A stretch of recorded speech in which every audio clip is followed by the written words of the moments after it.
Joining me today is one of the most exciting prospects in the entire world of boxing right now. He is a man that is 6-0, 6 KOs, 5 of his KOs coming within the first round, 1 coming in the second round. He goes by the nickname Scooter. That's Derek Davis. Derek, appreciate taking time to come on today, man.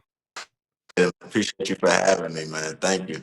Absolutely, man. Well, I got stuff we gotta get into real quickly. Obviously, you just announced pretty much that you have a fight coming up now. You're gonna be in Norfolk, Virginia. Keyshawn Davis, Edwin De Los Santos card. Run Mhm. us through what's going through your mind right now. That you know you have a fight date set, locked in. You're about 4 or 5 weeks out from it. What's going through your mind? Just ready to put on an excellent performance, a dominant performance. Just to showcase my talent to the top ranked ESPN, everybody will be watching to show that I'm a force in the 135 division, and I'm coming, man. I'm just excited just to have this opportunity. I want to thank everybody that had a part in getting me on this card. I want to thank God ultimately because without Him, none of this would be possible. I'm just happy, man. It's shock season. I'm ready to show the world. So when we look at this card for yourself, as you just said, you're going to be fighting on ESPN with Top Rank this time around. You just fought in March on PBC's pay-per-view card with obviously Lamont Roach and Tank Davis there. Mhm. And for yourself, we're not going to sit in the intro. You are one of the most exciting prospects out there. Do you have anyone that is maybe a little bit lenient on you and saying, okay, this could be an opportunity for you to become your promoter? Because I don't believe you have officially one yet. So is there a company that you've been talking to that you would be interested in signing with, or has there been any discussions on that end yet? Um, not exactly, not really. I'm really just trying to figure out what network is gonna be for me, that's gonna move me the right way. Hmm. I haven't really been in deep discussion with neither parties, either PBC or Tower, like the big networks that I've been on. Hmm. But in the future, hopefully we could do business with one of those companies. I would love to do business with them. But I grew up watching all their shows, so Yeah. it'd be great. I'm just all looking forward to saying putting on dominant performances and make people actually say, "I want to see that kid again." Hmm. So let's look at this card now for yourself, because if I'm not mistaken, you don't have an opponent set yet. Is that something that's still in the negotiation process? Have you guys got a guy locked in yet? Oh Or yeah, no, we got a guy locked in okay, you do. 100%. Okay, so I don't. It just probably didn't show up on Boxrec yet, but I've okay, signed my contract. Everything is already through. Once it show up, but this will be. I'm 6-0. I think he's 5-2. okay, So gotcha. it'll definitely be. On paper. It's supposed to be a good matchup. All right, so for yourself though, we look at your career. You've only slipped up one time and you had a second round KO. Every other time it's been a first round, and that's just insane in and of itself, because only having one KO not in the first round is quite incredible for a 6-0 record. So walk us through what you expect now in this upcoming fight. You said it's another step up for yourself, a 5-2 guy. When you talk about what you want to improve to people, whether that be overall at ESPN and the top ranked guys, but that just be overall in the whole world, what's the statement you want to make on your next upcoming fight on June 7th? I want to let people know that I'm for real. I'm the real deal. I really have all the skills. I have all the tools. I have the power, the speed, the intelligence. You know what I'm saying? The ring generalship, everything. Hmm. I listen. I'm very marketable. I just want to show everybody that I'm that next stop. I feel like a lot of these guys that been coming up, they've been good or they've been have great things in certain areas, but they don't have the total full package. And I feel like Hmm. I'm the full package. You know what I mean? So I'm excited, man, just to be on this card to really show everybody that who I am and where I come from and how I get down. You talk about the full package, and I 100% agree with that, because we see the KO power, we see the way you fight in the ring, but it's not just about that for yourself. You have that outside charisma, you have the personality outside the ring where you're able to go make that self a very easily person to market. So Mhm. talk us through that aspect. How did that grow? Was that just naturally born in you? Have you always just been that person? Has it kind of developed as you gotten older, or how did this kind of personality come to be? Oh, it's just me since I've been Yeah. born. You know what I mean? I just always just been that person that light up a room. I always had this aura around me. Everybody always told me that I was anointed to do something special. I never knew exactly what it was, but I just knew that I was special all my life. You know what I mean? So I'm just now it's just able to just put it into boxing light, and but I don't just want to be known as a boxer. I want to be a personality. I want to be a person. I Mhm. want to be into everything. I want to be into commercials and endorsements. I want to always tell my dad I want to be on billboards, on buses, with Wheaties and saying with a good cheesy smile, you know what I mean? But yeah, and then my parents, they kind of at a young age they put like cameras in my face, like Mhm. just playing around, you know what I mean? Just saying things like okay, if you had an interview, what would you say? And I had to go through things like not saying and this and saying things like Yeah. that. And then as I got older, I started to realize like what it did for me and having interviews and being able to talk on social media or talk to media or public speaking period. You know what I mean? Yeah. It's just great. So I had a great upbringing, honestly, in my entire life that kind of molded me into who I am today. But ultimately, my personality and charisma have been there from the start. That's had to be huge because there's not a lot of guys that have parents like that. You know, a lot of people aren't even going to get into the discussion saying, "Hey, we're going to help media train at a young age." It's obvious you're only in your early 20s and you're already very well trained in that. I've seen many of your interviews as well, and just talking to you so far. So you got to just break us through and just discuss your parents for us because obviously they've had a big role in your life. They've set you up for a lot of great success already in your early stages of your career. How impactful have they been for you in your life? My parents been everything for me, my mother, most mothers they always think it's gonna be, the sweet loving, and no, my mother's with all the BS. You know what I mean? She ready for war. When it's time to fight, she right there. You know what I'm saying? When it's Hmm. time to do anything, get down and dirty, that's my heart. My mother right there with me. I love my mom. My father, he was really there. Really, just he instilled in me the work ethic and understanding the mentality of this and just going about how to become great and legendary in anything. You know what I'm Hmm. saying? So I owe him everything from the work ethic, the way I walk it, the way I talk it, the way I go about workouts. Like he always told me, train like you broke. Even when you got it, if you train like you broke, you ain't gonna never let nobody outwork you because you hunting for that next dollar. You know what I mean? So I'm always saying with my buddies, like, we trying to get that next 15. We trying to get that next $15. I don't know where the next $15 gonna come. We gonna get it though. Through this workout, through these sprints, through this hitting the bag. We trying to Hmm. find that next 15, you know what I mean? So I owe my father everything when it comes to just me as a man and molding me as a fighter. 100%. You know, going about your dad, there's a story I want to read a little bit about. And you made this quote, I think it was last year in an interview. You said, "At the beginning, he gave me tough love. I didn't understand it. I would be coming from practice and then have to go run the horse track. It's 9 o'clock, 10 o'clock at night. It's dark as heck, and I'm running a horse track, getting extra miles in. I thought he was just mean, making me get up Saturday mornings to do all that stuff." Walk us through that aspect. I know you kind of just hinted at it a little bit when you're talking about your dad, but obviously, just in that story right there, he's someone that pushed you when from a very young age to be great. How Yeah, critical was that in making you the fighter? Not even just the fighter, let's just be honest, the person that you are today now. man. It just let me know that ain't nothing gonna come easy in life. You always gotta work and you gotta extra work. You gotta outwork and out hustle the next man, you know what I mean? So backstory with that, you know what I mean, he never wanted me to get tired in the ring. I had been sparring. First I always was a kid. I was sparring at, 7 years old. And I used to be sparring kids that were like 11. And I would be doing my thing, and then I'll get tired, and they'll start getting some punches off. And my father didn't like that, like, so he always made sure, like, nah, you ain't gonna never get tired again. Why? Because after this practice, we gonna go run this horse track, or we gonna do these sprints, or we gonna do it. So it was like I just realized at that moment I didn't understand why he was doing it. I just felt like, dang, he been hard when all the other kids going home and all everybody else doing this or running the steps or doing all these things. And I couldn't understand why I couldn't go to parties or go hang out with these people or do certain things. But as I got older, I started to see because people started to fall off and their work ethic Mhm. wasn't nowhere near where mine was at. Because now anything is just on work. I don't duck no type of workouts or no type of nothing. Because it's like, man, it just don't work, and I love getting better. And I always see people just decline, man. Like, far as with their energy, their skills, like I just see it, and I always sustain and get better. Mm. When did that start to click for you? Because I'm sure that, as like you said, as a young kid, it's like, okay, what the heck? I'm young. Why am I doing all this stuff? When did it start to click and you said, okay, you know what? He maybe has a point here. I see what he's doing now. And I'm starting to see the benefit as well. When did that start to click for yourself? Um, For me, it still clicked late. You know what I mean? I Hmm. still was going out there and beating people off pure talent. You know what I Okay. mean? Like, just since I've been had my first amateur fight, of course, at 8 years old. So I really didn't start seeing like everything he was doing until I was about 16, 17.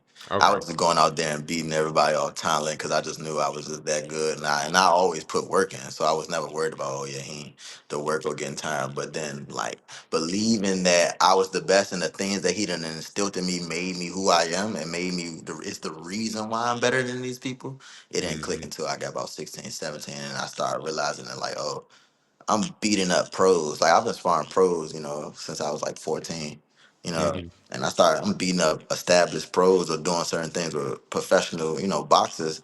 And I'm still a kid, going to lunch and having recess and, what I'm saying, doing certain things. So it was just like, I knew I was different, but it didn't really click in my mind until I really just got older and my mind matured.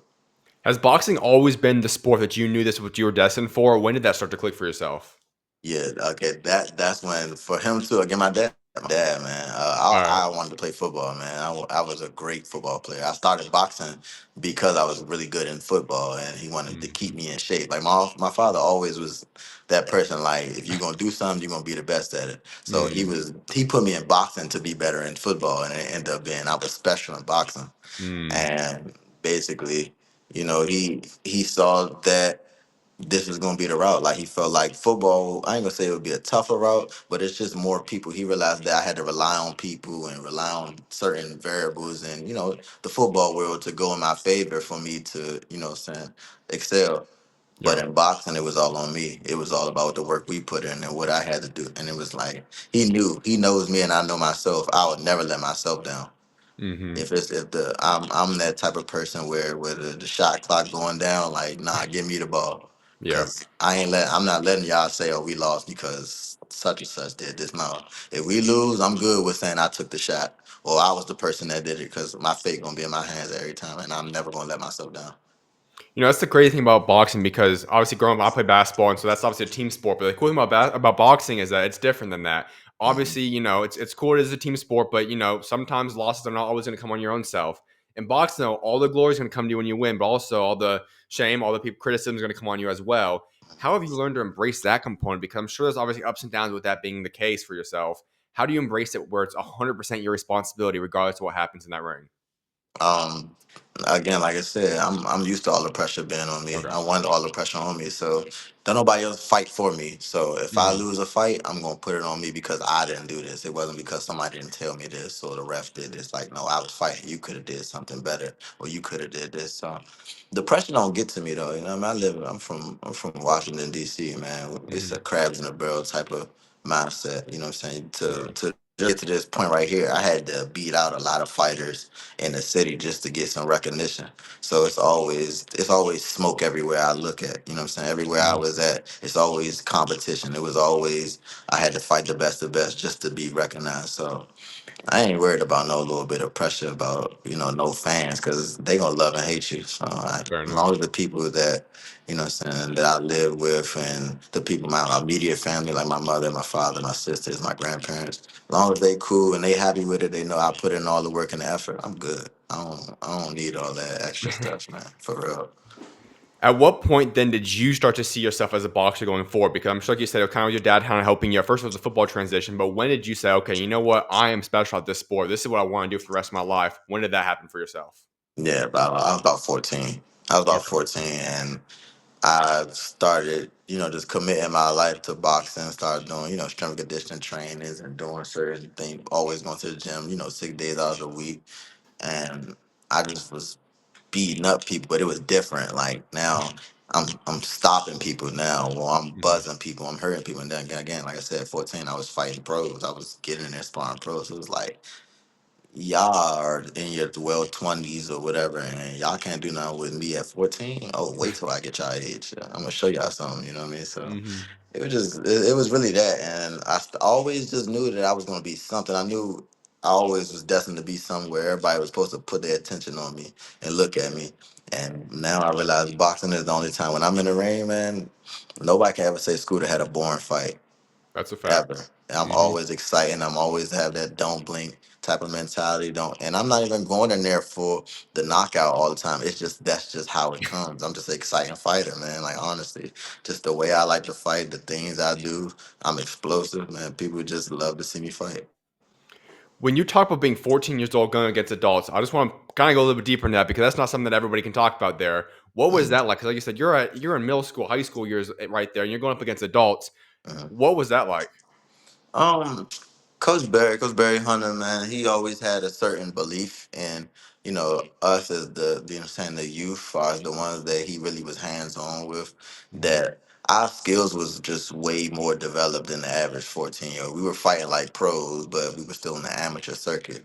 You know what I Okay. mean? So we even fights that we would lose is because we were pacing ourselves like a pro, or we were setting up shots like a pro, and amateurs is more Yeah. just a barrage of punches. So Hmm. sometimes we looking up to get that good to hard punches, you know what I'm saying, to knock you out. And while in amateurs they were throwing 5, 6, 7 punches just to, get up on points, you know what I mean? Hmm. So but he just had a belief in us. He trained us like pros. So when we were going against actual pros that want to slow down and want to feint and think and set shots, he wasn't smarter than us. So we had our IQ level was just amazing, and still to this day, it's a lot of fighters that have Barry Hunter too. That the intelligence that we have in the ring is just different. So. Well, I want to pick your mind a little bit more on Barry Hunter because obviously he's everyone in the boxing world knows what he's accomplished. He's an incredible trainer, incredible coach. How impactful has he been in your life? And just take us through the things that he's helped you with, the stories you've had with him. What's his impact just been in your life? Well, man, Coach Barry has been amazing to me, man. Since he's been in Hmm. my life, I say since I was 10 years old. Okay. He's always been like a grandfather to me, you know what I mean? Just that guy that's always giving me knowledge, giving me jewels. He will, just pick me up on the weekends and just take me to go get something to eat, and we'll Hmm. just talk boxing and just talk about life and things, what not to do, what to do. Even well, like while I was at school, you know what I mean? That's why I was developed like that at 14. We would have nights where we wasn't going home until, 11:30, 12, midnight, because Hmm. we in the gym and we've been in there since, 6, 7 o'clock, because we going over stuff over and over and over. My parents was right there. My parents allowed it, you know what I mean? Because Yeah. my parents were really one of the ones that wanted to invest. So it was countless nights where we just stayed in the gym doing over and over. Even invited me to his house, and we working out in his house. I stayed in his house because I'm one of the few people that actually have stayed in Coach Berry's house. Okay. And you know what I mean, and he just let me do whatever I do. You know what I mean. He ain't calling me, ain't checking on me, nothing like that. That's one of the people that's near and dear to me. You talk about amateur, and when you talk about the way you fight, the style, like you said, I think it is kind of obvious that you're more suited for the pro game. Now, you started a great amateur career, obviously 158 wins, 17 losses there. But just kind of go into, because I know some boxing fans aren't as familiar. When you talk about amateurs typically controlling the distance, obviously a lot more punches, it's not as much shorter rounds, all those different things. How much would you say it benefited you going from the amateur ranks into the professional ranks? The things that I took from the amateurs, again, like I always was in a stack weight class, Hmm. so. Um, like I said, smoke is nothing to me. You know Yeah. what I'm saying? Seeing competition and fighting the best of the best is nothing to me. I always had the easy. I mean, I always had the hard road. I never had the easy road.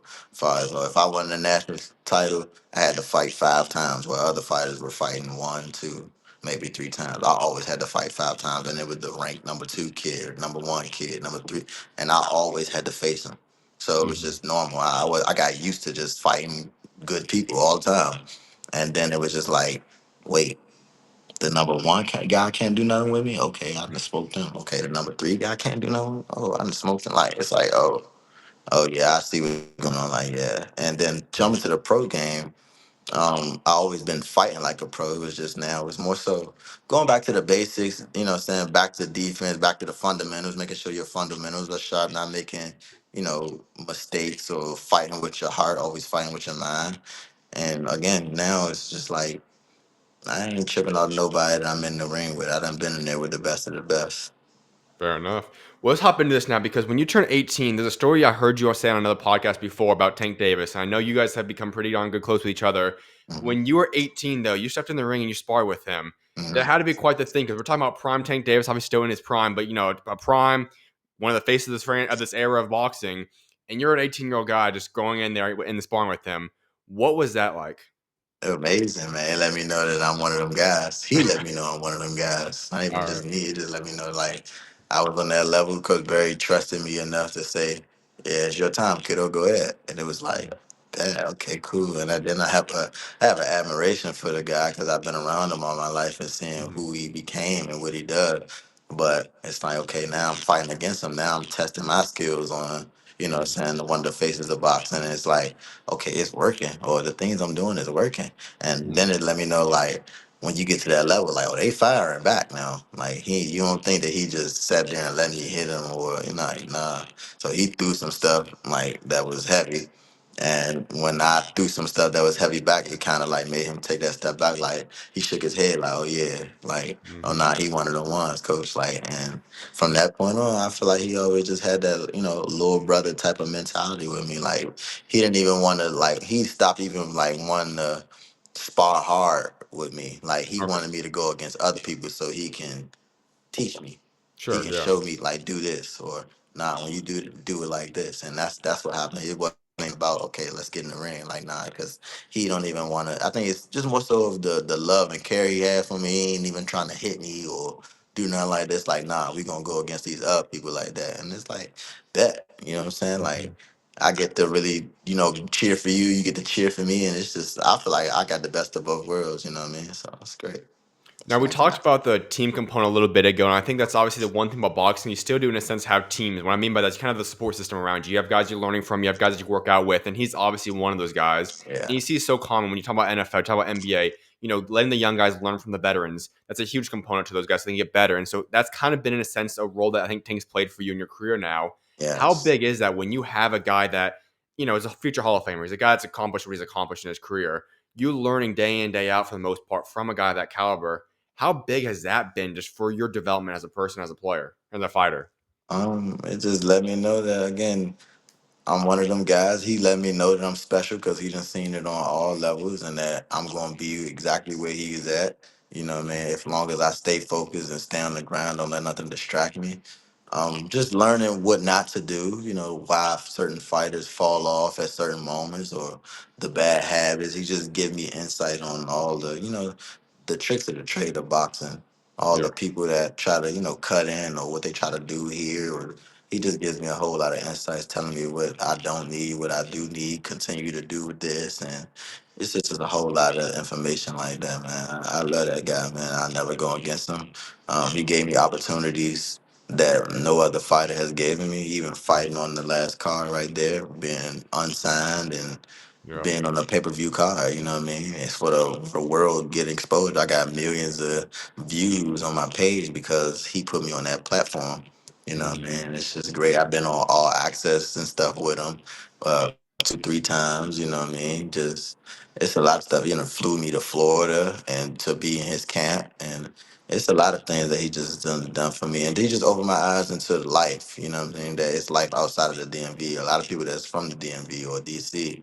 You know what I mean? We really ain't been too much out of DC Mhm. because just our situation of what's going on. So it's like, and the only time I really got out of DC was when I had to travel for fights, and then him taking me to go to Florida or in Miami to train and see a whole different part of life, and this how it lives out here, or this how it is out in New York. It's like, man, I could never go against him, man, because it's not a lot of people that reach their hand out to say and pull me up like that. So I'm glad you brought that up because I've always been somebody, and I really started to feel like I saw more of that when Tank. I think in the last build up for his fight, he was starting to be a little bit more open about his own life. I feel like it kind of brought insight to where he's probably one of the more misunderstood fighters in boxing right now. I know a lot of I'm people look at him, and obviously people will judge them primarily for how they fight, who they fight, whatever it is. But on a personal level, not a lot of people get to know fighters as well. And I feel like you just broke it, kind of discussed that a little bit, like just giving the insight of who he is as a person. Can you break us down that aspect a little bit more? Just kind of getting to know who Tank is as a person, because like I said, he's so misunderstood by so many people out there, and you kind of elaborate on that, but just kind of let people know like what kind of person is he when you talk about not even in the ring, but just as a person outside the ring. Man, Tank is a goofball, 100% all the time. Tank is nonstop playing all day. Hmm. He's a real genuine person. He'll give you the clothes off his back if he could. He just all he wants to do is make you laugh and smile. But the only thing he just doesn't trust a lot of people because a lot of people would have crossed him in his life. So he's Hmm. not very. I won't say he's not friendly. It's more so he's not really open to meeting a whole lot of new people because it's Makes hard sense. to trust him. But if you are inside that circle and you see him, man, all he do is play all Okay. day, all day throughout workouts, throughout just going to eat something, talk any type of conversation. He's just laughing. That's why a lot of the stuff that you see me post or anybody see me post on social media, Hmm. he just laughing or smiling because he done said something or did something or we joning or something. Like he just out of nowhere, he just does freaking nature stuff and just like, we'll be just regular talking and he'll just zone off on a conversation and just do a backflip just out of nowhere. Like, just be like, why? Like, he just like that little bad kid on the playground that know how to do everything. You know what I'm saying? Like I love Tank, man. And he's great energy when you're working out. You need somebody like him because he's very competitive. in Mm. everything. He's competitive in everything. He don't want to lose. He's not going to let you win. So you know if you're going against him, you getting his best. So it's like it's going to push you. If you want to beat him, then you gotta take it to another level. And I think that's what I brought to the table with him too, just to see like I'm the young hungry lion and I'm coming up, and it's like nah, I gotta let him know that I'm still the top dog. And me, I'm like nah, I'm coming for the spot. I'm coming up there. I'm trying to get on that level. So Mm. and it's just great when personalities bounce off each other and the competitiveness is just flowing in the gym. Man, he's amazing, man. That dude is a real solid dude. The favorite memory between you two, or at least the first one that comes to mind, what would that be? Favorite memory. Probably when he be cheating all the time when we be sprinting, man. So it's a viral video now that been going around on TikTok and all that. We are running sprints and he's trying to catch up to me and hold Okay, I me know what you're back talking about. because cause I'm winning. Like and oh man, he just always got daggone cheating. But that's probably one of the greatest and funnest moments. And it's another one like we always got so many moments in the gym when we playing. Like I'm just messing with him. So I was talking about it's a thing on I think it came out on the last Gloves Out or Gloves Off, whatever is the name of it. I don't mean to get it Hmm. wrong, but I was messing with. I was telling him he was doing a workout. We had to do this workout, and I was like, "That's that lawnmower, yeah." Yeah, I saw that one. And just laughing at that, like it's just funny stuff, man. It's all a whole lot of just a goofball moments with me and him. 100%. Well, you also had another interview before I want to ask you about, and I can already kind of tell it is your personality. We discussed that a tad bit in the beginning of this, but you said that you're on that quiet grind. You don't talk a lot, but you're the hardest worker. And I just want to kind of go into that mindset because that is something that we see obviously is not always carried out by a lot of boxers. We see a lot of guys like to talk a lot, don't always back it up and whatnot, but you're very, very quiet. You'll be confident, but you're still quiet overall. It's not necessarily a going after different people. Can you explain what exactly you mean though when you kind of talk about that? The fact that you are a quiet grinder, you don't talk a lot, but you're the hardest worker. I don't really feel like I gotta tell everybody how good I am or or telling them who I'm gunning for or what I'm going to do. Like you just gonna see it. I'm gonna grind while everybody think I'm BSing or I'm not doing anything. Or when you sleep, I'm working, and then it's just gonna show during the fight when you put me up against whoever you say is supposed to be the best or good or this supposed to be tough competition. I'm gonna dominate them too. Like that's just what I was born to do. And I'm a Showtime type of fighter, man. So it ain't. I might be quiet the whole time until it's time to get in the ring, and now everything is just gonna pull out because now it's Showtime, man. Now it's time to show everybody how special I am, man. So it just ain't done. I ain't got to talk about it too much, man. I ain't gonna be the person that's going to call everybody out and say, "Hey, he's scared" or "he ducked." Like, nah, because Mm. eventually I'm gonna keep knocking everybody out, knocking everybody down, racking up these W's, and y'all gonna have no choice but to put me against whoever you saying is the best, or is I'm gonna go to a title or get a title, and y'all gonna see. So it ain't no need to talk. I want to be that guy. I feel like everybody wants to play this villain role now. Yeah. You know, Floyd then made everybody made everybody want to be a villain and talk their stuff and be, braggadocious and all that. And that's cool. It ain't nothing wrong with that. But I Mm. always be the person that if everybody going right, I'm gonna go left. So I'm gonna be the guy that's gonna keep on smiling. You know what I'm saying? I'm gonna smile while I'm whooping it. So but yeah, that's all it is.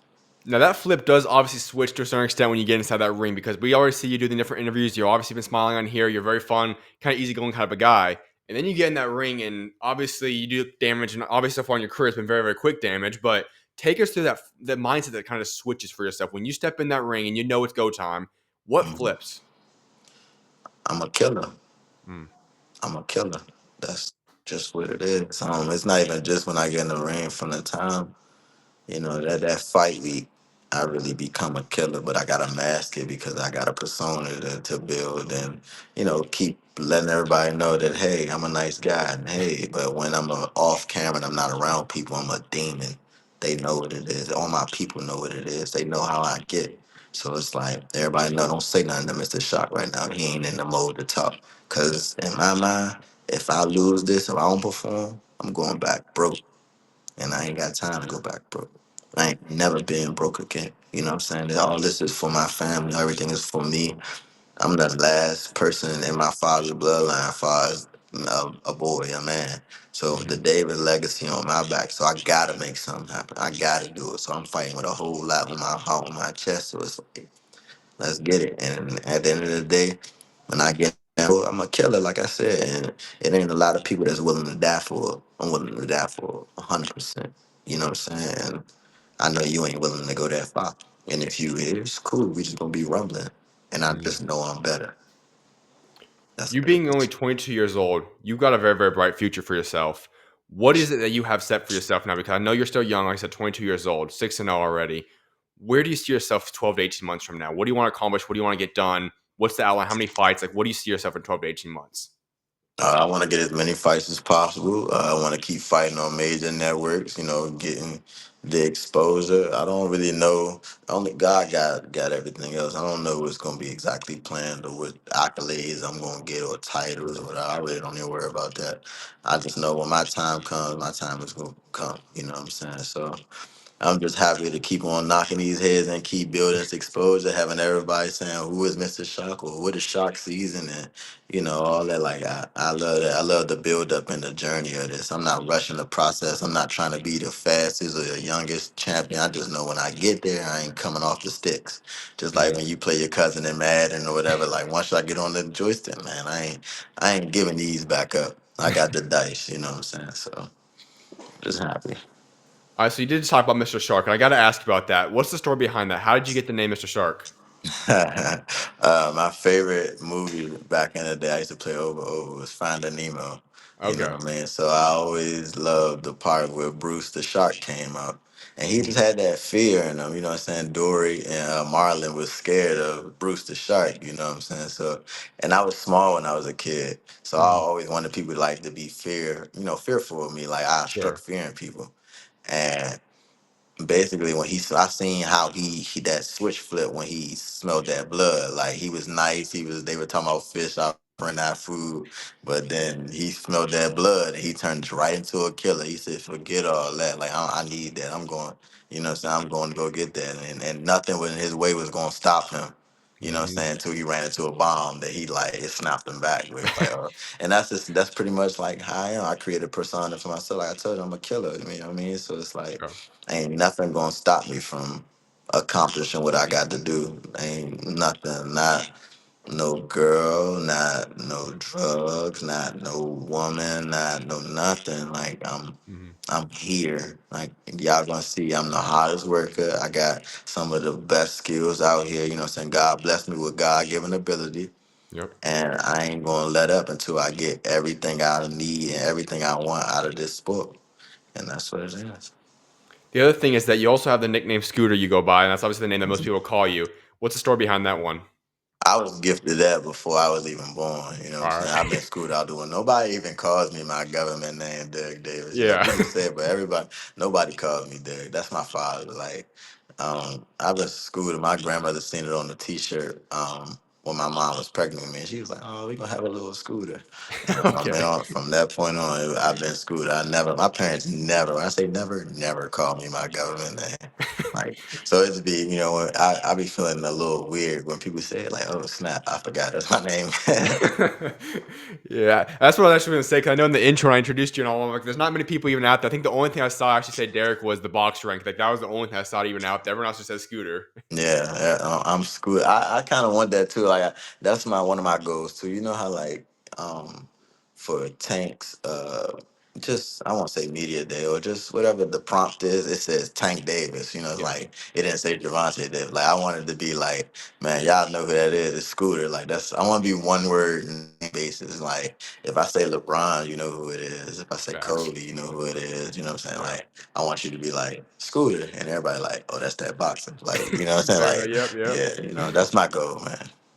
Well, it's kind of going backtrack a little bit, but we talk about Maryland. I think that's such an underrated overall state for boxing. I think when people talk about boxing, and obviously it's a global sport, so you're obviously most people are more so based around United States, Mexico, UK, so on and so forth. But let's get inside of this America. Maryland's got some guys, especially in this past era. I mean, you guys got some guys out there. Both obviously in the current guys that are taking over in terms of Tank. Obviously, Solomon Roach, what he's doing out there. Then we got young guys like yourself, and so on and so forth.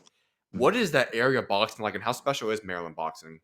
Man, we can go, man. Yep. I ain't gonna lie. It's a lot of fighters though. You just name fighters that you know what I Yep. mean, that made it. It's so many fighters that done fell victim to the streets or gun violence or drugs that those fighters that you named would say like, nah, bro, he was like that. Nah, he was better than me. Like Mhm. it's man, we got some special fighters here. It's just they never got to see the light of day, and I think that's the part in DC and Maryland. You know what I mean? It's the fighter that can stay focused, stay consistent, keep all the noise and the BS out of his way, and those are the ones that prosper. Honestly, Yeah. because like I said, for us, the locals and the regionals was the hardest stuff. Once we beat, you know, what I'm saying, each other, and we knew we was gonna smoke them West Coast guys. Like they skills wasn't on our level, and that's just me just honestly being honest. Only people Yep. that we ran against that was like some smoke. Um, always are the Philly guys and the Ohio guys. Yeah. Um, that far as skill set, like skill for skill, they're gonna be on our level. Of course, the whole DMV with DC, Maryland, Virginia, you Yeah. know, them guys gonna be on the level. But as far as that skill wise, we didn't really see too many people that was skillful like us. You might catch a couple guys out of Florida, but it's not many. But Mhm. on the West Coast, like skill wise, they wasn't. They not in the tournament. They were more so. They were a lot of pressure fighters. Yeah. They Yeah. were going to Me too. it was a lot of, you know what I'm saying, a lot of Latino guys that would come forward and had a motor that just wouldn't stop and they'd throw a lot of punches. But I'm just talking about skill for skill, slick, jabbing and, you know what I'm Mhm. saying, using their IQ. Like, no. So once we came out the locals, it was like, oh yeah, we going to scrape them guys. And that's pretty much what's going on. You mentioned the key part there. It's about being able to stay focused throughout your career and not let the other things get distracted and derail your career. Obviously, that's not been the story for yourself. You've done it where you've been able to block everything out. You stayed focused. What would you say is the biggest crediting person you'd give for that? Has it been your family's support system? Has it been Coach Hunter? Has it been just your own personal, just what's kind of ingrained inside of you? What's kept you so focused to become as great as you possibly can become? First, I always got to give credit to my father. You know, my Hmm. father was the first person to instill just the greatness in me of trying to be the best. But it's a collective effort, you know what I'm saying? Far as my father now, then it's Coach Berry saying certain things, and then it's myself. Like, you know, your parents could tell you and the mentors could tell you everything in the book and all the ways to live, but then you still live the wrong way. And I just had to go. I always just wanted to be special. I wanted everybody in the world to know my name. I don't want to go outside and it's just like you don't know me. So if somebody sees me and they like, oh, what's your name or what do you do? Like that's motivation to me. Like, okay, I bet I got to do something else for y'all to know Hmm. who I am. You know what I'm saying? It's not against the person. It's just me. Yeah. That's the drive I have. I'm that person where I find any little thing just get me going. And it's like bet. All right. That's my favorite word, bet. Like soon as anything happens, like, bet. All right, Yep. I'm gonna show you. You know what I'm saying? It's like, yeah. Mm-hmm. I've got a few questions before I let you go. One of which is kind of going back into your career in the future aspects. Obviously, fighting 135, is that the kind of weight class you feel comfortable at for going forward? Obviously, you don't know what could happen body wise in the next few years, but do you feel like that's the weight class, lightweight weight class that you want to make yourself solidified at for the future? Yes, 100%. I'll be a 135 pounder for as long as I can. I'm going to grow all the way into that weight class until I can't, you know what I'm Mm-hmm. saying, make that weight no more. But I'll pretty much make that weight fairly easy because I'm a Yep. person that, you know, eat right. I don't, you know, drink or smoke. I don't do anything that's going to harm my body. The weight comes off easy for me. So I'm definitely going to campaign at 130 for a long time. Absolutely, man.